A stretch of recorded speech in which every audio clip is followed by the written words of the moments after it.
yang narasumbernya yaitu Ibu Dr. Nikmatur Rahmah MKes. Saya selaku pembawa acara di opening ceremony ini mohon izin untuk menyampaikan agenda kegiatan pada pagi hari ini sampai nanti siang, insya Allah. Yang pertama yaitu pembacaan ayat suci Al-Quran yang akan disampaikan oleh Bapak Abdul Jalil MPD. Yang kedua menyanyikan lagu Indonesia Surya. Yang bertugas yaitu Bapak Rahmat Wahid MSI. Yang ketiga laporan dari Kaprodi Pendidikan Matematika Bu Yogadi Kusuman Tias MSc. Yang keempat yaitu sambutan dekan sekaligus membuka acara workshop penyusunan modul ini. Lalu opening ceremony ini akan ditutup, dilanjutkan dengan pemaparan materi oleh Ketua LP3 yaitu Ibu Dr. Nikmatur Rahmah. Dan kegiatan tersebut akan dimoderatori oleh Ibu Lady Agustina MPD. Kegiatan yang kedua yaitu penyusunan modul yang dilakukan secara mandiri. Pengumpulan draft modul nanti bisa dikumpulkan kepada Ibu Nurul Imamah MSI dan atau kepada saya atau kepada Bu Hana Puspita PK Firdaus MPD. Baik, untuk acara yang pertama yaitu pembacaan ayat suci Al-Quran kepada yang bertugas Bapak Abdul Jalil MPD. Waktu dan layar kami persilahkan. Assalamualaikum warahmatullahi wabarakatuh. Waalaikumsalam warahmatullahi wabarakatuh. A'udzu billahi minasyaitonir rajim. Bismillahirrahmanirrahim. وسارعوا إلى مغفرة من ربكم وجنة أرضها السماوات والأرض أعدت للمتقين الذين ينفقون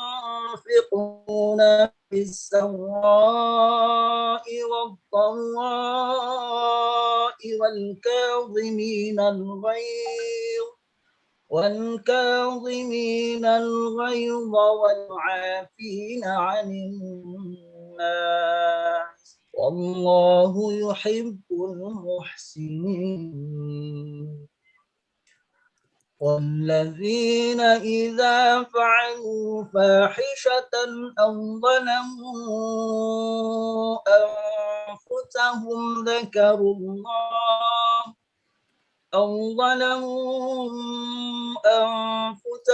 ذكروا الله فاستغفروا لذنوبهم ومن يغفر الذنوب إلا الله ولم يصروا على ما فعلوا وهم يعلمون أولئك جزاؤهم مغفرة من ربهم وجنات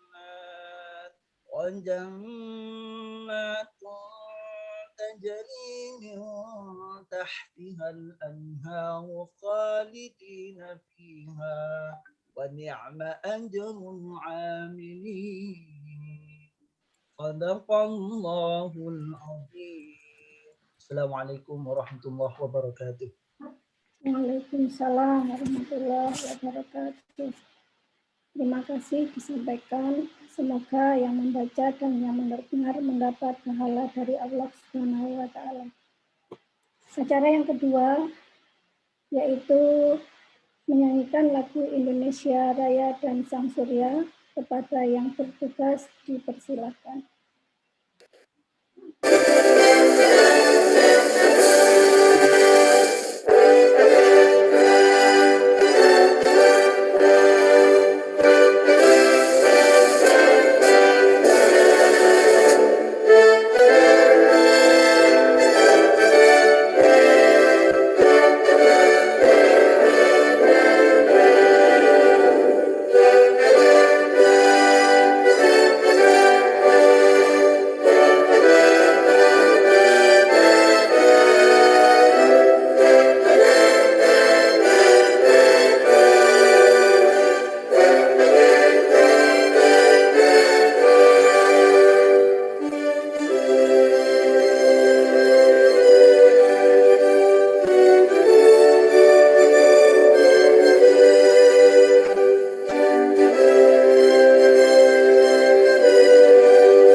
3, yaitu sambutan oleh Ibu Kaprodi Pendidikan Matematika, Ibu Yoga Dwi Windy Kusumaningtyas, sekaligus membuka acara kegiatan penyusunan workshop penyusunan modul pada hari ini. Waktu dan tempat kami persilahkan. Bismillahirrahmanirrahim. Assalamualaikum warahmatullahi wabarakatuh. Waalaikumsalam warahmatullahi wabarakatuh. Waalaikumsalam warahmatullahi wabarakatuh. Yang terhormat Bapak Dr. Kukuh Munandar MK selaku Dekan Fakultas Keguruan dan Ilmu Pendidikan Universitas Muhammadiyah Jember. Yang saya hormati Ibu Dr. Nikmatur Rahmah S.Kep Nurse MK selaku pemateri workshop pada pagi hari ini. Bapak dan Ibu dosen Prodi Pendidikan Matematika yang saya sayangi dan banggakan, kemudian segenap panitia pada kegiatan workshop pada hari ini, serta Bapak Ibu dosen di lingkungan FKIP Universitas Muhammadiyah Jember. Alhamdulillahirrahmanirrahim, puji syukur atas kehadirat Ilahi Robbi yang atas nikmat karunia dan berkahnya pada pagi hari ini kita masih diberikan nikmat sehat, kemudian nikmat sempat, sehingga dapat hadir dengan bugar, bahagia, dan penuh syukur di acara workshop kami, penyusunan modul pembelajaran yang mendukung kegiatan MPKM di Prodi Pendidikan Matematika. Shalawat dan salam tercurah limpahkan kepada junjungan kita Nabiullah Muhammad SAW, yang mana syafaat beliau ini yang kita harapkan nanti sebagai payung peneduh kita di yaumul akhir nanti. Baik Bapak dan Ibu, pertama-tama saya ucapkan terima kasih yang sebesar-besarnya kepada Bu Dr. Nikmah yang telah berkenan mengisi dan mendampingi kami di acara penyusunan modul. Dan yang kedua juga terima kasih kepada seluruh dosen prodi yang telah hadir menyempatkan untuk berpartisipasi pada kegiatan prodi, meskipun ada beberapa dosen yang mungkin mendapatkan amanah untuk mengajar di PPG. Dan tak lupa terima kasih pula kepada seluruh Bapak Ibu dosen FKIP yang berkenan turut belajar bersama kami di acara pada pagi hari ini. Bapak dan Ibu, saya sampaikan kurikulum merupakan salah satu penentu kualitas lulusan prodi, begitu khususnya. Kami di Prodi Pendidikan Matematika menjawab tantangan tersebut dengan melakukan peremajaan kurikulum prodi yang berbasis outcome based education atau UBE. Adapun dalam penyusunan maupun pengembangan kurikulum terdapat beberapa serangkaian langkah. Yang pertama yaitu perencanaan atau penyusunan, kemudian pelaksanaan, pengembangan, dan tentunya evaluasi. Yang hal ini dilengkapi dengan beberapa dokumen, seperti dokumen kurikulum, kemudian rencana pembelajaran semester, dan bahan ajar. Oleh karena itu, kami sebagai pengelola prodi, salah satu cara yang kami lakukan yaitu menyelenggarakan acara pada pagi hari ini, yaitu penyusunan modul yang sebelumnya telah kami lakukan juga penyusunan RPS di hari Jumat. Workshop pada pagi hari ini akan dimulai pukul 9 hingga pukul 10, hingga pukul 11, yang ini nanti akan diisi oleh pemateri, yaitu Bu Dr. Nikmah. Kemudian setelah itu akan dilanjutkan dengan penyelesaian mandiri modul pembelajaran oleh para dosen prodi dan pengumpulan modul pembelajaran kepada panitia. Adapun setelah saya lihat pada Zoom meeting kali ini, saya cukup perlu berbangga karena pada pagi hari ini banyak dosen di luar prodi matematika juga yang turut belajar pada turut serta, turut berpartisipasi di acara kami.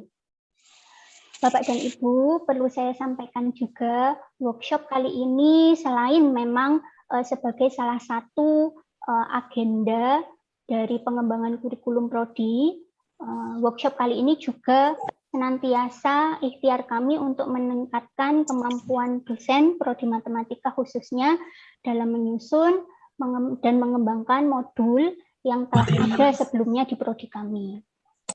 Nah, tentunya mengapa kami mengundang Bu Dr. Nikmah selaku pemateri, karena beliau adalah Ketua LP3 di mana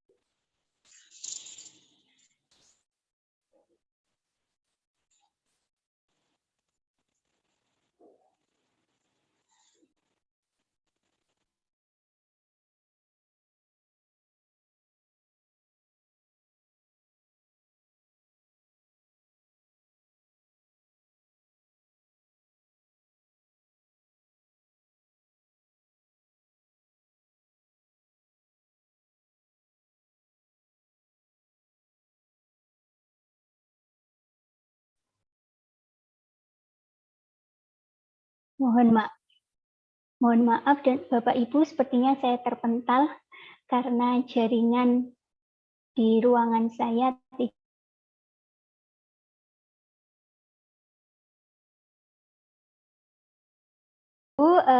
mungkin dapat saya ulangi, nggih.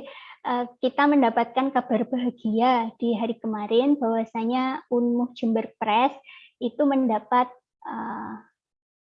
kabar bahwa telah bergabung di anggota IKP, nggih.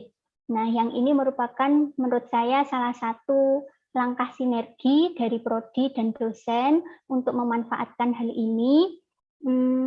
Dosen dapat serta-merta melakukan tidak hanya menyusun dan mengembangkan modul, tapi tentunya hal ini bisa kita manfaatkan dengan adanya UMJ Press yang telah terdaftar sebagai anggota IKP ini sebagai wadah kita, Bapak Ibu sekalian, untuk mendaftarkan modul kita begitu nggih, untuk ISBN yang saya rasa telah difasilitasi oleh Unmuh. Nah,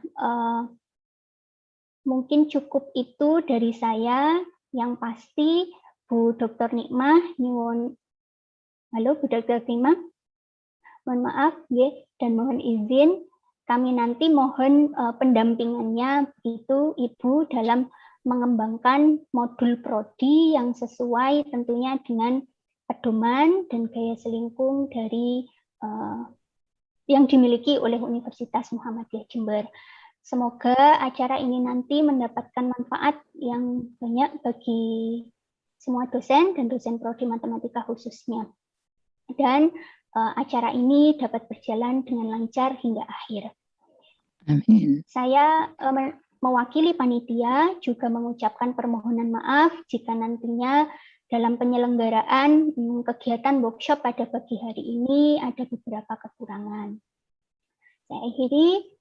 Wassalamualaikum warahmatullahi wabarakatuh. Waalaikumsalam warahmatullahi wabarakatuh. Waalaikumsalam warahmatullahi wabarakatuh. Sampaikan terima kasih kepada Ibu Kak Prodi. Baik Bapak Ibu, rangkaian acara pada opening ceremony ini sudah kita lalui bersama. Acara selanjutnya yaitu acara inti. Pada kegiatan inti ini akan disampaikan oleh pemateri kita yaitu Ibu Dr. Nikmatur Rahmah MPes. Assalamualaikum Ibu Nikmah. Waalaikumsalam Bu Christine.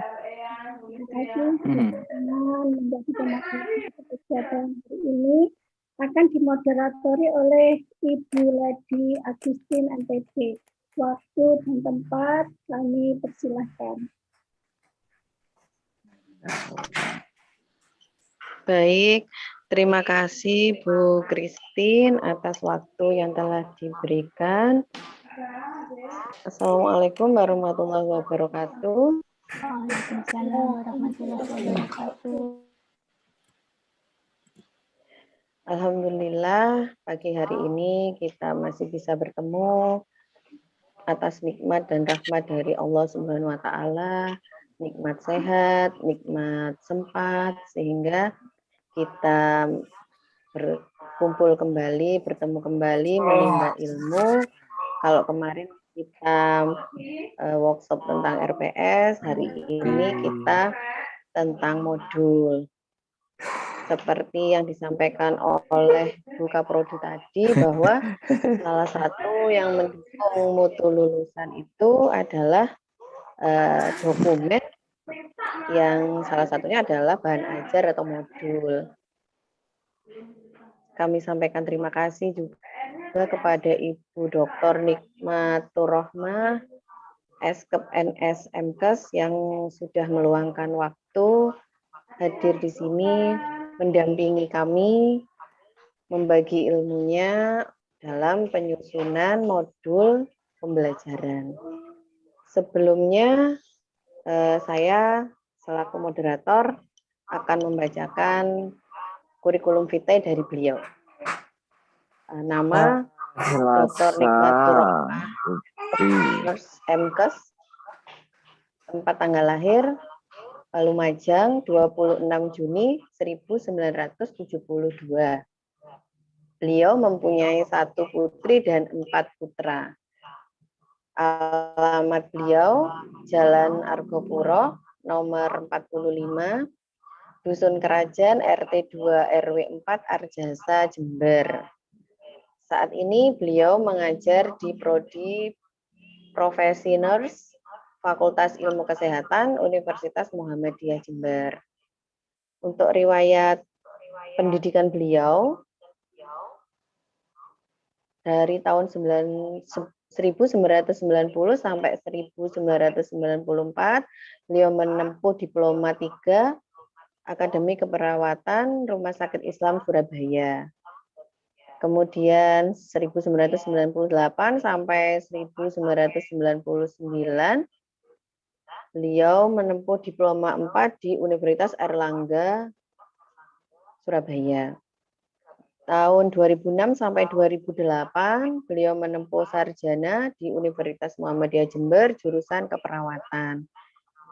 Tahun 2008 sampai 2009, menempuh profesi sama di Universitas Muhammadiyah Jember, yaitu profesi nurse.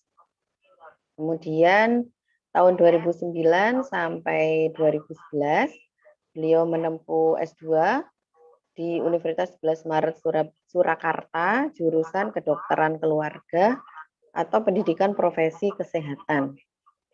Tahun 2017 sampai 2020, beliau menempuh S3 di Universitas Airlangga Surabaya pada jurusan kesehatan masyarakat.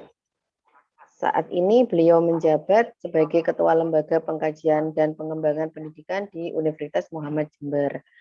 Dari yang saya baca, kurikulum vitae-nya beliau banyak sekali pengalaman penelitian, kemudian produk bahan ajar, karya ilmiah, banyak konferensi, seminar, juga workshop yang sudah beliau ikuti. Nah, alhamdulillah pada pagi hari ini beliau bisa mengisi, membagi ilmunya kepada kami semua dalam penyusunan modul pembelajaran yang mendukung MBKM Prodi Pendidikan Matematika FKIP Universitas Muhammadiyah Jember.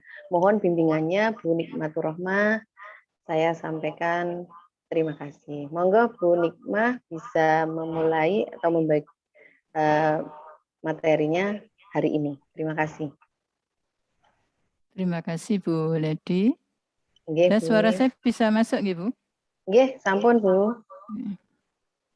Soalnya tadi saya mendengar Bu Christine agak kecil suaranya. Tapi Bu Lady sudah cukup besar. Nggih. Baik, bismillahirrahmanirrahim. Assalamualaikum warahmatullahi wabarakatuh. Waalaikumsalam warahmatullahi wabarakatuh. Alhamdulillah, Alhamdulillahirabbil alamin. Assalatu wassalamu ala asrofil anbiya wal mursalin wa ala alihi wa ashabihi ajma'in. Rabbana zidna ilman nafi'a warzuqna fahma waj'alna min ibadika sholihin. Allahumma arinal haqqa haqqa warzuqna ittiba'a wa arinal batila batila warzuqna ijtinaba. Allahumma amin. Alhamdulillah, yang pertama kami sampaikan rasa hormat dan terima kasih pada Bapak Dekan Fakultas Ilmu Pendidikan Universitas Muhammadiyah, guru kami. Jadi Bu Ledi sudah menyebutkan saya adalah alumni pertama dari S1 Keperawatan dan Profesi Nas. Pak Kuku ini adalah pembimbing saya, Pak Dr. Kuku Munandar MKes. Yang kami hormati pula Ibu Kaprodi Pendidikan Matematika, Ibu Yoga Dwiwindi Kusumaning Tias.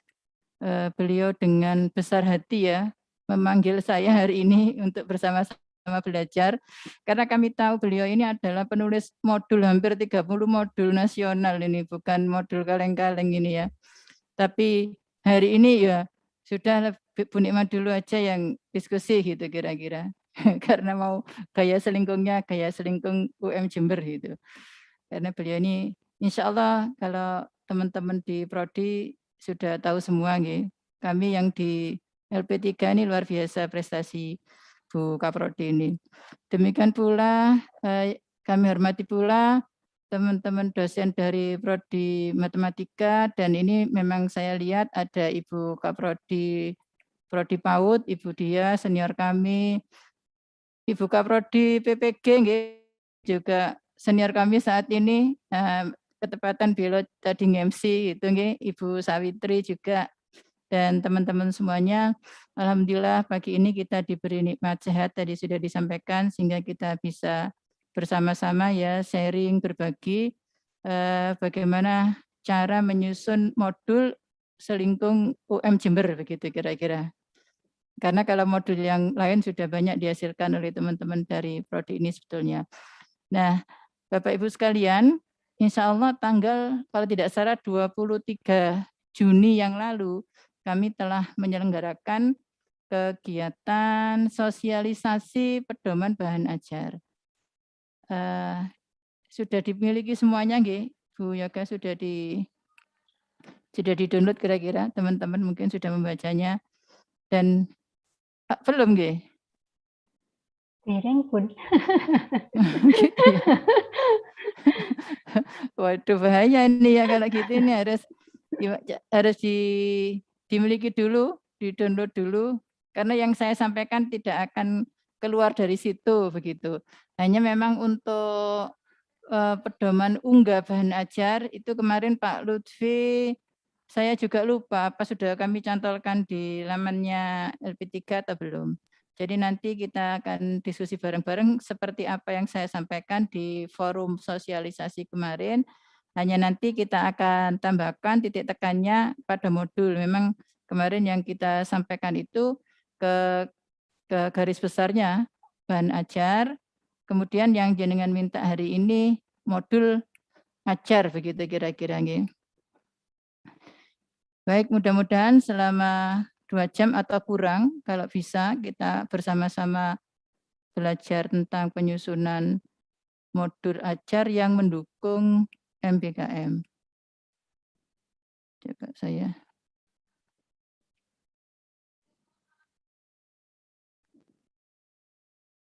Kok belum tampil ini Bu punya saya, Bu. Oh nggih, sampun.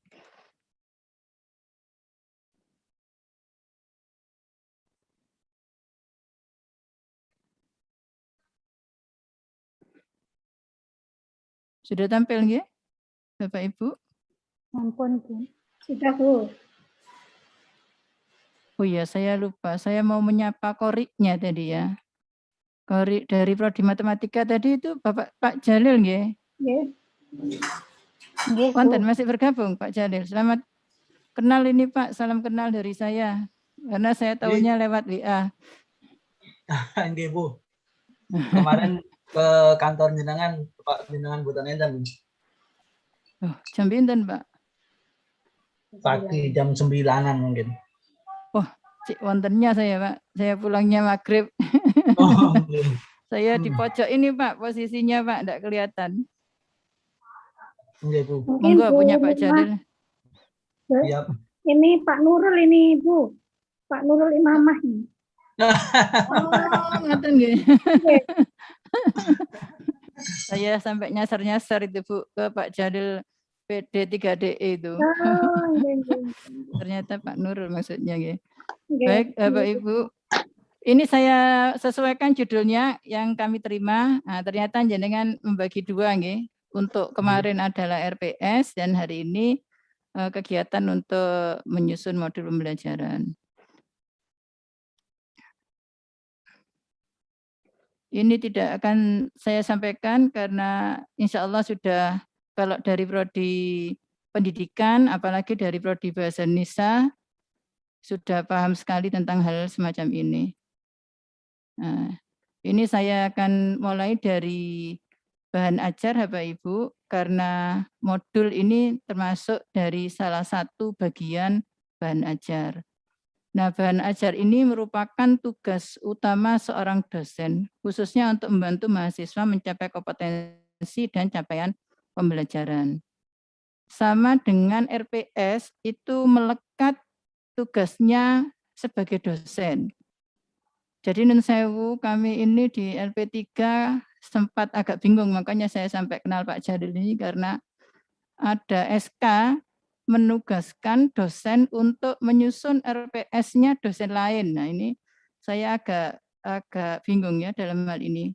Jadi Bapak Ibu, begitu SK Rektor itu terbit dan kita ditugaskan untuk membina mata kuliah, otomatis nama kita itu mengindikasikan bahwa kita harus membina mata kuliah itu dan menyiapkan perangkat pembelajaran terkait dengan mata kuliah itu. Begitu kira-kira, ini jadi tugas utama. Begitu SK turun, kita menyusun RPS, kemudian kelengkapan berikutnya adalah bahan ajar. Nah, bahan ajar atau bahan kuliah ini memang seyogyanya memiliki nilai kebaruan. Memiliki nilai kebaruan, memiliki nilai keistimewaan, memiliki nilai spesifik, begitu kira-kira. Kalau memang belum sampai memiliki poin yang kedua itu, ya enggak apa-apa. Berarti bahan ajar itu adalah pengantar murni dari bahan kita untuk memberi kuliah. Yang bisa saja kita ambil dari sumber-sumber yang terpercaya. Tetapi belum memiliki spesifikasi atau ciri khas atau kebaruhan kita dari dosen. Nah, untuk menyusun bahan ajar ini, kami dari LP3 menggunakan pedoman operasional penilaian angka kredit kenaikan jabatan akademik pangkat dosen tahun 2019. Jadi kalau misalnya nanti ada kemarin BKD 2021 ada yang berbeda, misalnya ada, ini berarti belum kami sesuaikan begitu. Jadi sampai saat ini yang kita pakai adalah PO PAK 2019. Nah, untuk menyiapkan atau menulis sebuah bahan ajar, ini pasti Bapak Ibu sudah melakukan poin-poin seperti yang tayang di sini, yaitu analisis kebutuhan bahan ajar, kemudian kita menyusun sistematika bahan ajar. Nah, ini saya belajarnya dari Bu Christine malah ya. Segala macam itu sudah sampai ngelontok saya akhirnya Bu, mudah-mudahan ini tambahan ilmu di PPG itu ya. Harus perangkat pembelajaran, setiap hari diskusinya tentang kompetensi belajar, indikator pencapaian kompetensi, dan seterusnya. Begitu Bu Christine. Ya. Tetapi ternyata memang itu sangat penting, karena dari hal-hal itulah nanti yang akan menjadi referensi kita dalam menuliskan bahan ajar. Nah, poin B ini penting karena setelah kami rasakan beberapa bahan ajar yang kami terima di LP3 itu masih ada yang belum memiliki sifat-sifat yang harusnya dimiliki oleh sebuah bahan ajar. Dan insya Allah ini teman-teman sudah memahami semuanya. Dari sekian bahan ajar ini, kita membagi dua besarnya. Yang pertama adalah buku ajar. Buku ajar ini batas maksimal yang diakui dalam PO PAK 2019 adalah 1 buku per tahunnya. Jadi kalau misalnya dengan penuh semangat saya menyusun di 1 tahun itu 2 buku, yang diakui hanya 1 buku saja. Angka kreditnya 20. Sedangkan komponen kegiatan yang lain seperti penyusunan di bawah itu, di bawah buku ajar, adalah diktat, modul, petunjuk praktikum, model, alat bantu, audiovisual, naskah tutorial, job sheet praktikum, terkait dengan mata kuliah yang diampu oleh dosen yang bersangkutan, ini produknya 1 per semesternya dengan angka kreditnya 5. Insya Allah dalam pedoman bahan ajar sudah kami buatkan definisinya, perbedaan dari masing-masing apa yang dimaksud dengan diktat, modul, dan seterusnya. Namun kalau kita lihat di sini, bahwa posisi buku ajar itu paling tinggi nilainya dibanding produk bahan ajar yang lain. Nah, ini tadi sudah saya sampaikan ya, tentang kewajiban kita menulis bahan ajar. Sekarang kita diskusikan dulu yang paling besar nilainya tadi. Buku ajar adalah buku pegangan untuk suatu mata kuliah yang ditulis atau disusun oleh pakar di bidangnya. Siapa itu pakar itu? Kita sebagai dosen pengampu mata kuliah. Itu kalau saya mengartikan. Dan memenuhi kaidah buku teks yang serta diterbitkan secara resmi dan disebarluaskan.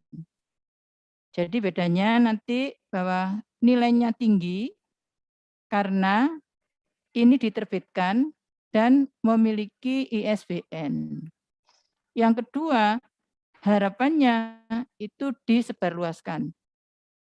Itu seperti punya Bu Yoga, kalau kita mau cari di toko buku banyak sekali itu. Di mana saja kita bisa cari. Seperti itu berarti buku ini disebarluaskan.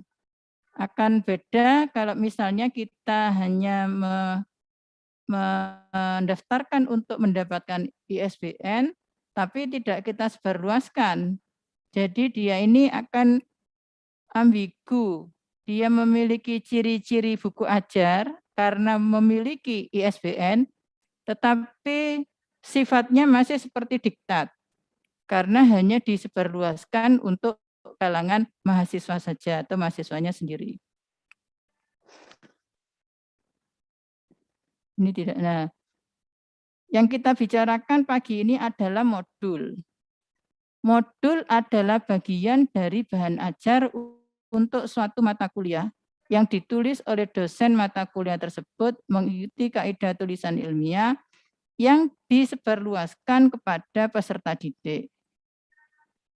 Jadi kalau tadi kita diskusikan ada mata kuliah, kemudian dari mata kuliah itu ada beberapa CPMK, kemudian di RPS kemarin diturunkan dalam KAD, maka Bapak Ibu bisa aja membuat bagian-bagian dari seluruh mata kuliah itu menjadi misalnya 2 bagian besar, atau menjadi 3 bagian besar, atau lebih banyak lagi. Berarti bagian-bagian kecil itu adalah modul. Nah, Bu Kaprodi rupanya untuk meningkatkan produktivitas dari dosen dalam kaitannya melengkapi bahan ajar supaya tidak langsung besar dalam bentuk buku ajar atau diktat, maka Bapak Ibu disarankan seperti itu kayaknya ini promosinya. Supaya adalah bagian-bagian dari buku ajar, yaitu modul. Nah, satu mata kuliah jadi berapa moduler, terserah Bapak Ibu sesuai dengan CPMK atau KAD yang relevan kemudian mau dijadikan berapa bagian. Kemudian kalau kita lihat di dalam pedoman bahan ajar yang telah kita miliki, yang paling utama adalah sistematikanya. Bapak Ibu, sebetulnya sistematika dalam seluruh bahan ajar itu sebetulnya mirip ini. hanya ada perbedaan-perbedaan yang itu menjadi perbedaan pencirinya. Contoh misalnya, untuk sistematika buku ajar, maka kami mengharapkan wajib ada cover punggungnya, ini bagian luar. Jadi ada cover depan, ada cover punggung, ada cover belakang. Saya kira kalau cover depan belakang ini relatif lebih mudah dibuat. Tapi kalau cover punggung seperti saya ini harus menyuruh orang gitu. Kalau bikin punggungnya nggak bisa. Nah, ketika kita menyusun diktat, lebih baik jika disertai dengan cover punggung. Sehingga ketika dalam bentuk cetak, itu akan lebih mudah terlihat ini buku apa, ini diktat apa, ini modul apa, kemudian siapa penulisnya. Jadi di bahan ajar yang lain, selain buku ajar, ini cover punggung tidak wajib. Seperti ini. Kemudian di halaman berikutnya, ini halaman yang paling sering dilewati oleh teman-teman penulis, yaitu preliminaris. Di mana ini juga sama, kalau kita lihat buku ajar, unsur-unsurnya, mulai dari halaman judul saja, kemudian halaman judul utama, kemudian halaman copyright, halaman untuk menuliskan judul dan identitas ISBN-nya tadi, boleh halaman persembahan, dan seterusnya ini, ada daftar isi, daftar tabel gambar, daftar lampiran, daftar istilah, halaman kata pengantar, dan halaman prakata. Sampai dengan kemarin kami dapati teman-teman masih menuliskan halaman prakata itu menjadi halaman kata pengantar. Sudah saya sampaikan bedanya ini beberapa tahun. Kemudian berisi deskripsi mata kuliah, ada CPMK, petunjuk penggunaan buku ajar, dan analisis pembelajaran mata kuliah. Berarti kalau Bapak Ibu kemarin telah menyelesaikan RPS, ini ketika membuat buku ajar, poin-poin penting dari RPS itu tinggal memindahkan saja. Sedangkan bedanya, kalau diktat, ini seluruh isi dari mata kuliah itu diwujudkan seperti buku ajar, tetapi tidak ada halaman copyright-nya. Jadi tidak ada halaman ISBN-nya. Nah, berbicara modul, karena itu merupakan bagian dari buku ajar, maka di halaman preliminarisnya ini mirip, bedanya apa? Nah, bedanya kalau di diktat atau buku ajar tunjuk penggunaan buku ajar, kalau di modul berubah menjadi petunjuk penggunaan modul. Tetapi analisis pembelajaran mata kuliahnya tetap ada, sehingga kita bisa melihat bahwa modul yang disusun ini adalah bagian dari mata kuliah secara keseluruhan itu di item yang mana itu kita bisa lihat. Misalnya kita membuat modul untuk di pokok bahasan atau KAD 1 yang itu pertemuannya 1-2 misalnya. Atau KAD 1 dan 2 ini relevan, kita jadikan satu modul untuk pertemuan 1, 2, 3. Nah, nanti di dalam analisis pembelajaran ini akan bisa kita lihat bahwa modul ini ternyata untuk pertemuan di bagian ini gitu misalnya. Jadi bedanya cuma di penggunaan modul. Dan seterusnya. Jadi Bapak Ibu di sini kalau lihat preliminarnya itu mirip-mirip semuanya, sama semuanya. Dikurangi bagian-bagian tertentu disesuaikan dengan penciri masing-masing bahan ajar yang kita susun. Nah, Bapak Ibu, ini kalau misalnya kita buat di halaman preliminaris kemarin saya coba itu sekitar ada 12 halaman. 12 halaman ini belum kita hitung sebagai halaman modul atau halaman buku ajar atau halaman diktat. Begitu. Yang kita hitung sebagai halaman itu kita mulai dari halaman isi, batang tubuhnya gitu. Nah, di dalam batang tubuh modul, batang tubuh buku ajar, itu yang wajib ada adalah poinnya A, B, C, D. Ditambahkan dengan F sampai I. Beberapa teman yang sudah menyodorkan buku ajar ya, bukan diktat atau modul, itu lebih cenderung begitu masuk bab 1, langsung masuk ke uraian, subbab atau materi.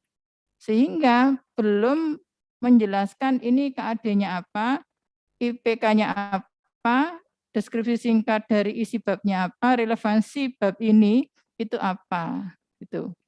Sehingga kemarin kami sudah mengirim surat ke dekan termasuk ke Kaprodi ya terkait hal ini. Sehingga kami berharap teman-teman yang menyusun buku ajar yang akan diterbitkan apalagi jangan mengirim dalam keadaan sudah terbit tetapi sistematikanya tidak sesuai. Nah, ini jadi menyulitkan kepada kami di LP3 karena buku pedoman ini sudah kami sosialisasikan. Nah, alangkah baiknya sebelum menyusun buku ajar yang akan diterbitkan, ini bagus sekali kita susun dalam bentuk modul-modul yang kemudian isiannya ini kita sesuaikan nanti ketika kita rangkai jadi satu sebagai buku ajar, itu unsur di preliminarisnya maupun batang tubuhnya, itu poin-poin pengantarnya lengkap. Kenapa harus ada ABCD ini, KAD, indikator, deskripsi, relevansi, termasuk rangkuman, referensi, latihan, umpan balik, dan tindak lanjut? Karena modul yang akan digunakan mahasiswa atau buku ajar ini seyogyanya dapat digunakan secara mandiri. Dapat digunakan secara mandiri artinya kalau mahasiswa itu mau membaca buku ini, dia bisa membaca. Saya setelah baca buku bab ini, modul ini, itu harus mampu apa ketika saya membaca bab 1 ini gitu. Indikatornya apa? Kemudian saya belajar ini relevan apa enggak? Penting apa enggak untuk saya pelajari bab ini? Setelah itu paling bagus lagi kan di sini. Untuk mengetahui apakah apa yang sudah saya baca di bab tersebut itu sudah dikuasai betul oleh mahasiswa, dia harus mengerjakan latihan atau penugasan yang bersifat mandiri.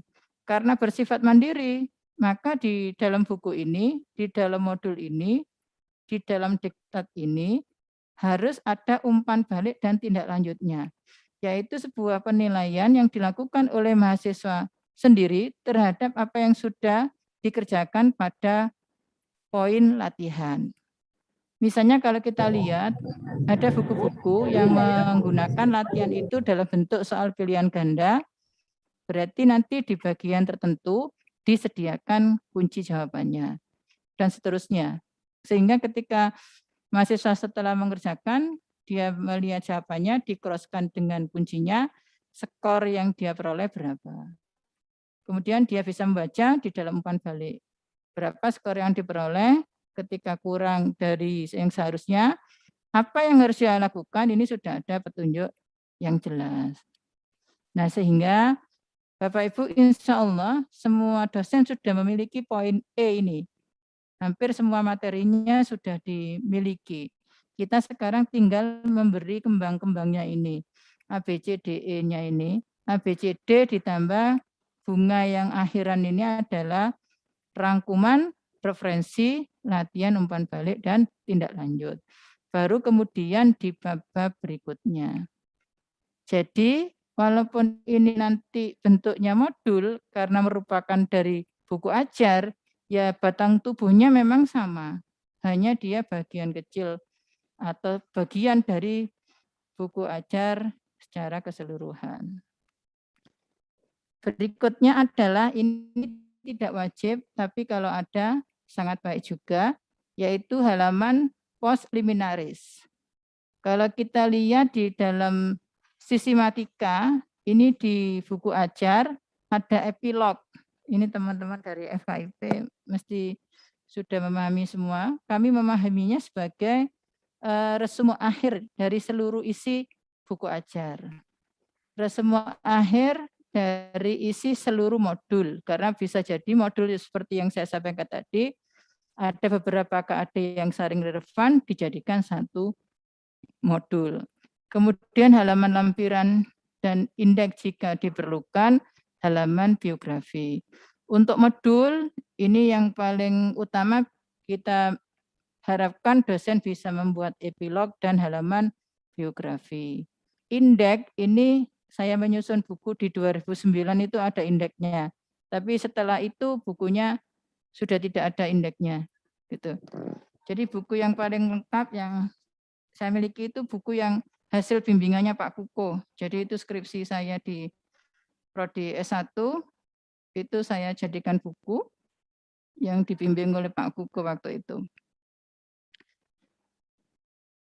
Nah, yang paling utama tadi Bu Kaprodi menyampaikan bahwa ketika kita menyusun modul, ini kita berharap modul ini dapat mendukung pembelajaran MBKM.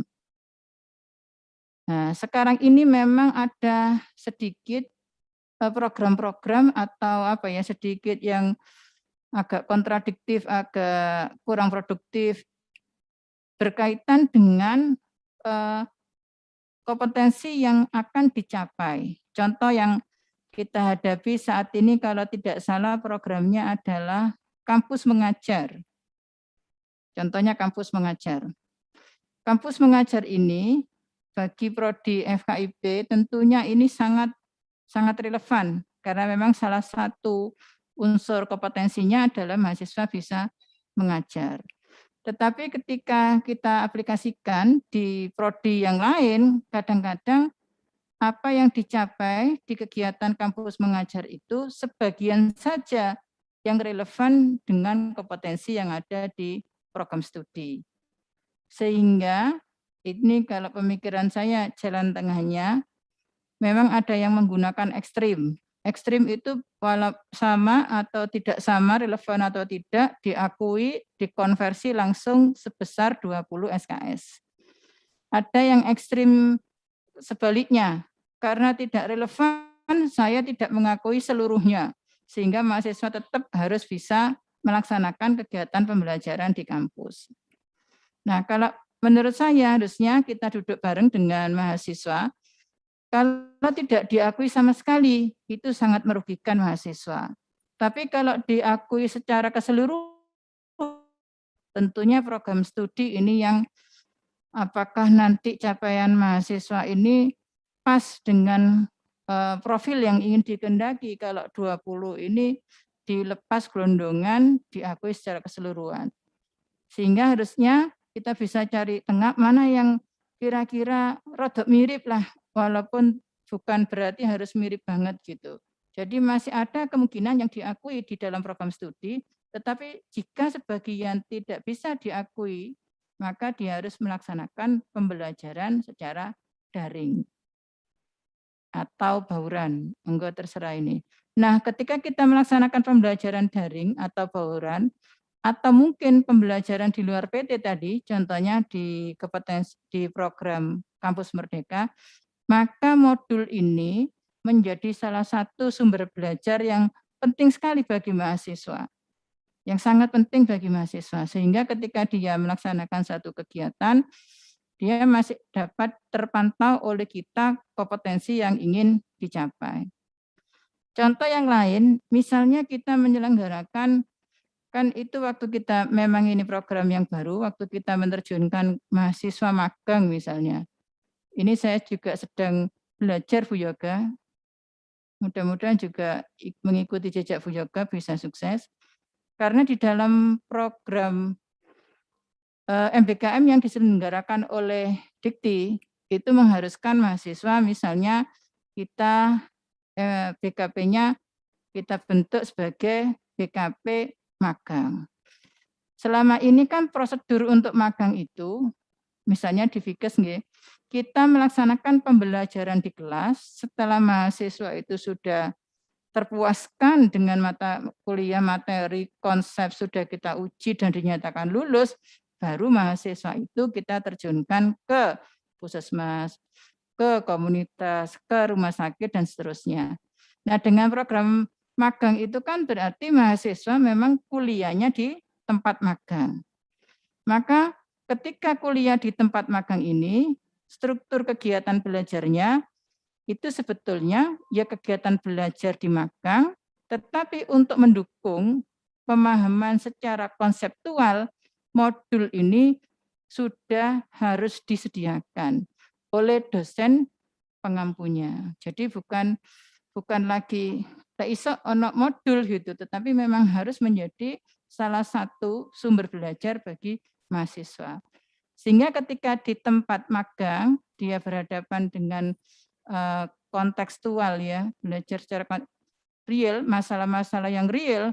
Nah, dia mau mengcrosskan dengan konsep-konsep di kampus, dia itu sudah memiliki modul yang bisa digunakan belajar secara mandiri. Jadi kalau Bu Yoga mengatakan mendukung MBKM, betul sekali.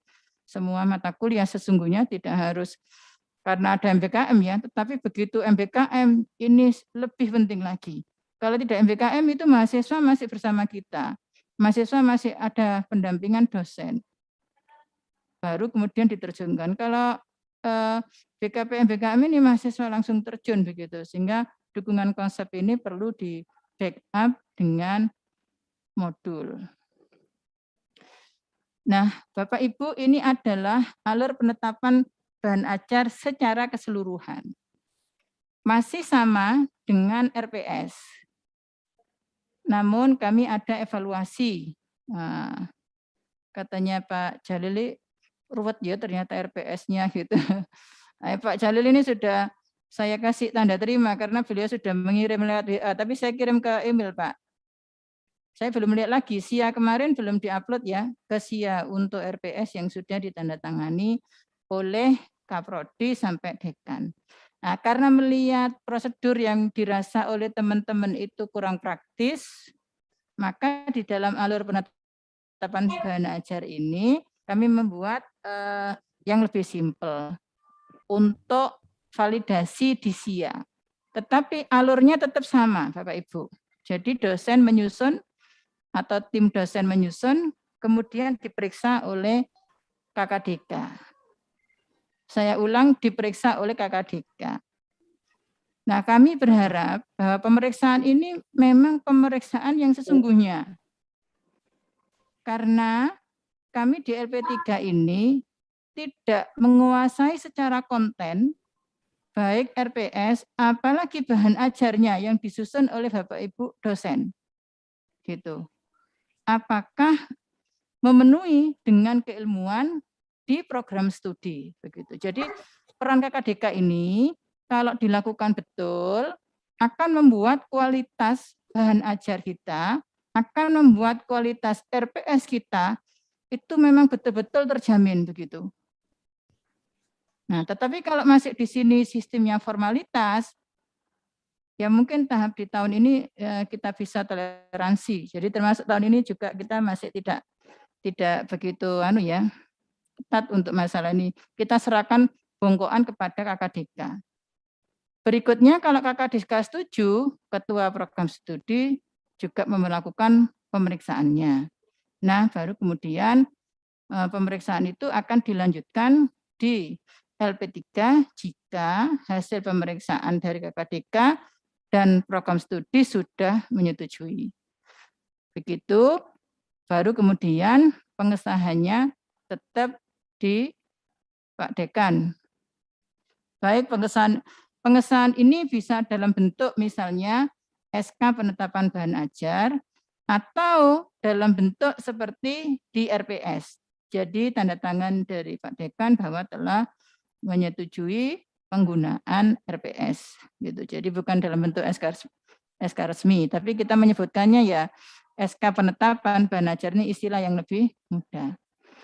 Nah, apa saja yang perlu diperiksa, Bapak Ibu sebetulnya di dalam pedoman bahan ajar ini kami sudah membuat checklist. Sama dengan di RPS, Bapak Ibu tinggal melakukan centrang atau checklist saja. Untuk KKDK yang diperiksa adalah kesesuaian bahan ajar dengan prinsip relevansi, konsistensi, dan kecukupan. Jadi KKDK ini untuk bahan ajar. Ini poin yang pertama adalah 3 poin ini. Berarti di dalamnya sini termasuk buku ajar, termasuk modul, termasuk diktat, termasuk yang lainnya. Sama gitu. Nah, apakah cukup? Itu Bapak Ibu di kelompok dosen kalian yang lebih paham. Berikutnya adalah kesesuaian tata tulis dan sistematikanya. Tema judulnya, bagian luar dari buku. Apakah susunan di preliminarisnya itu sudah diisi, disusun secara keseluruhan atau belum? Bab per bab sesuai atau tidak, kemudian bagian belakang postliminarisnya ada atau tidak. Ini semua wilayahnya KKDK. Nah, sedangkan di ketua program studi, kesesuaian dengan RPS. Nah, ini Kak Prodi yang ngecek. Kak Prodi insya Allah hafal. Kalau modul ini, berarti mata kuliahnya ini. Kemarin RPS-nya dan seterusnya. Termasuk di sini adalah konten pengembangan bahan kajiannya. Berikutnya daftar pustaka. Jadi Bapak Ibu, kalau saya di LP3 menilai itu paling mudah kalau menilai RPS apakah dikoreksi betul atau tidak, dicek aja ini. Apakah daftar pustakanya mutakhir atau tidak? Apakah menulis daftar pustakanya itu sesuai atau tidak? Kan boleh aja prodi menetapkan gaya selingkung, menggunakan apa, menggunakan Harvard, menggunakan Vancouver. Tapi semua itu kan identitas itu dengan mudah kita kenali. Tapi kalau ditulis itu sudah terlalu tua atau bagaimana, tetap dicentrang, artinya apa yang diceklis oleh KKDK atau prodi ini masih belum